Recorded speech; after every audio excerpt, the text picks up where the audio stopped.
Hey everybody again. So here's another video about a question about how can you expire jobs, uh, hide them, remove them from here, unpublish them. We've had multiple cases and we've done multiple customizations around that idea. How can we automate something on the platform? In this particular case, how to unpublish, remove, not show a job on the site when it's expired or when the actually job date is reached, like today. Today is the last day to apply for that job, and then that's it. So you don't want to show it on the job listing. Okay. So with that said, we've done cases where the owners can set the how many days a job is going to be online. 5 days a week, 15 days, so many days, and then the job gets either unpublished, removed, counts towards a something like a total amount of jobs that they can create per month, or per every so many days or so many weeks, etc., etc. Imagination is basically the limits of or the rules of what you can do with this with the customizations on the BD platform. But in this particular video, we're going to be addressing how to unpublish or delete posts, jobs in this case, if they reach a certain day. What day is that? Well, the start date. We're going to put it, at least for now, we're going to put it as the start date. So I'm not going to do the complex versions that we created so far. I'm just going to do a simple one because we've done cases like Indeed. So I'm showing you here two results and two jobs, published ones. But you can see that one of the jobs starts on the 23rd of this month on this year, and the other one started basically 3 years ago. We don't want to be managing this manually. We don't want to be searching on our site for specific posts on specific features and then manually having to either delete them or unpublish them or letting the user know, etc., etc. All those things are possible. Like you can unpublish a specific post of a member and then send them an email letting them know, hey, James, your post has been unpublished because it expired today, or however you want to word that, the email template for that. Um, okay, so let's start coding. Because the jobs feature, it's called a data post type, single post. Um, we're gonna do first. We're gonna do the query, the search engine option. There's two options that you can do here. Okay. The query option just hides the post. We're gonna edit this one, search post, search query, because jobs are handled by this specific one. Okay. And then here, I know people don't like to edit code and stuff like that. You only have to touch probably 3 lines, maybe. But you don't need to type it in. You only need to copy it. Actually, this is exactly what I needed. This specific one. So before we start editing this, I'm going to go to Toolbox Form Manager and I'm going to look for the ID that is used for the jobs. Okay, actually I don't have the jobs customized here, but we can actually see that here too. If I click Edit on any of the job posts and I right click, doesn't matter where, here, Inspect. If I scroll down and look for the form field, it's going to say something like ID equals something. In this case, it says job underscore fields. So I just need to memorize that, job underscore fields. Close that out, back here. And here, we're going to do the following. We're going to copy this code. Okay, and I'm just going to scroll down over here where it says default order by parameters.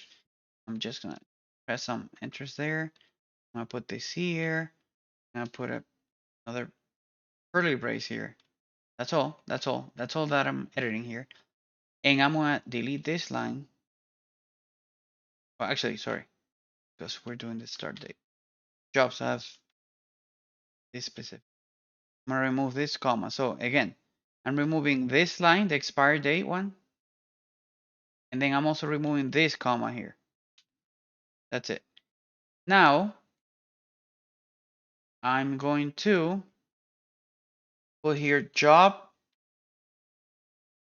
fields because it's the ID that we saw there back before. So job fields. Okay. What's happening here? So what we're saying is you are going to show me all the posts that their start date starts in the future. Okay, that's why I just changed this from less than to greater than. I'm going to save this. Just going to save this. I'm also going to, because I'm creating a new widget here on the custom widget section, I'm going to click here, refresh live website, just in case there's a caching issue or something. And then by doing that, just by doing that, in theory, I should only be able to see one post here, the one that starts in the future. So this one should go away. I should only be able to see software engineer. Let's refresh. There we go. We only see software engineer because the other one already, the job already started, already began. So we're not going to see that. Now, that does not remove the issue of the job still being there. So if I go to sample member listing here and I go to jobs, well, you won't be able to see it here either. It also affects this. But if somebody has the old link, they'll still be able to see that job. And it would look like it's still active. So we don't want that to happen. So there's another trick that you can do on BD. We're going to go to my content edit post settings. And here's where we put the rules on how do you want to handle, and you got to be careful here. But here's where we put the rules on how you want to handle the specific jobs that match the new criteria that you're about to put here. Just before I do this, there's something that we gotta look for, which is the ID of the type of feature. So this feature is 9. Okay, we just need to remember that number. So here in the search results, we're gonna create a here on the page header. We don't need to do a lot. We are going to create a, let's call it jobs publish query or whatever you want to call it. Okay, and then we're gonna do MySQL $W. This is like it shows everywhere, so you might be able to copy it. And we're gonna create the query right here. Okay, we're gonna create the query between these double quotes. We just need to unpublish it. So we're gonna do update data posts, set post status to 0, so it gets unpublished. Where, and remember that number that we needed to memorize, data ID equals 9. Why? Because in the data posts table, it saves articles, it saves events, it saves other type of features, not just the jobs. You don't want to affect other type of features. So that's what we're saying. Where data ID equals 9 and the post start date, at least in this case, when the actual job starts, is less than now.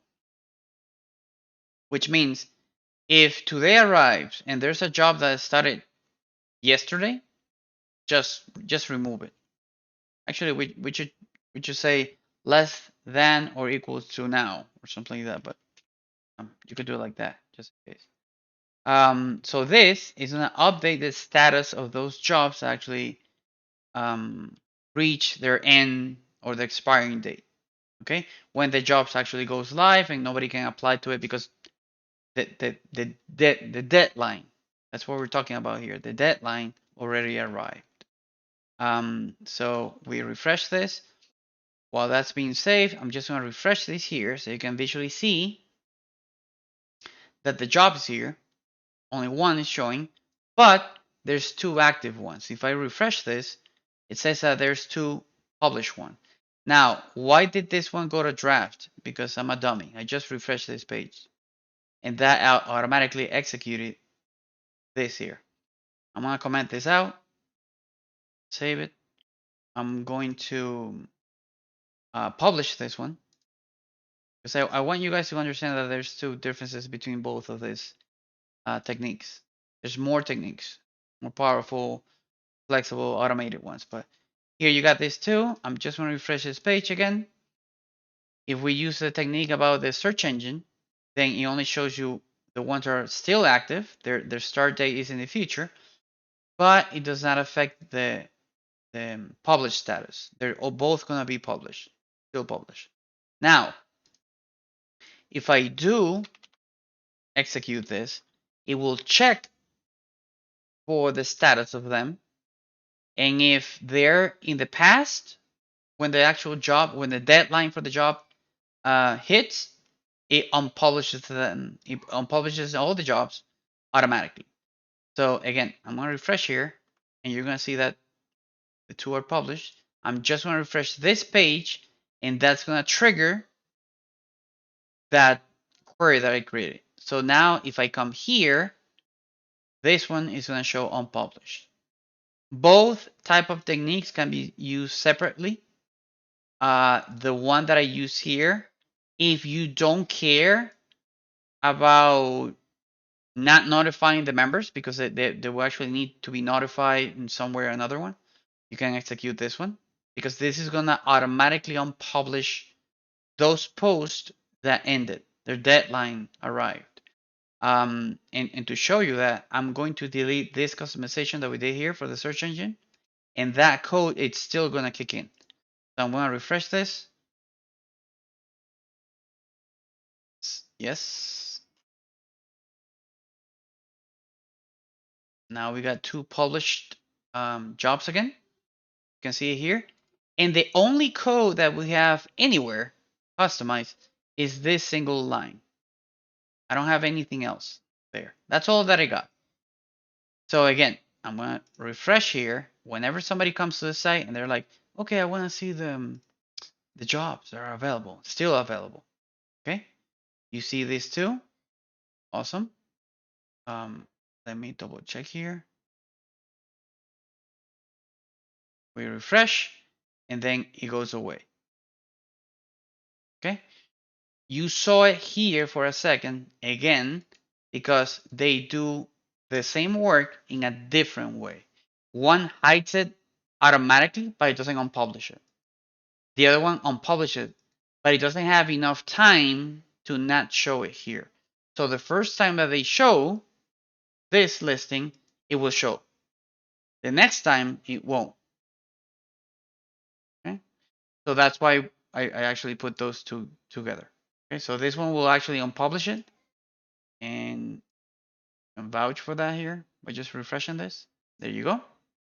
You can see the job and all that. There's also a very interesting way of managing this specific one. Okay. If you're saying, hey, these people can publish a job, they can publish, let's say, and this would be playing around with the membership levels, with the options that you have in the membership levels. So remember that on the membership levels, let's go to the membership levels here. You have an option, and I'm just giving some ideas here based on the partnerships that we have and the things that we've done so far. On the post publishing, you can say, well, yeah, I want them to create jobs, but I only want them to create a specific amount. Okay. After that, they can create more. Here's the thing: you can play around with it with this query, and instead of changing their status to unpublished, you can delete them. So if you change update to delete from data posts, where, and that's it. You run this.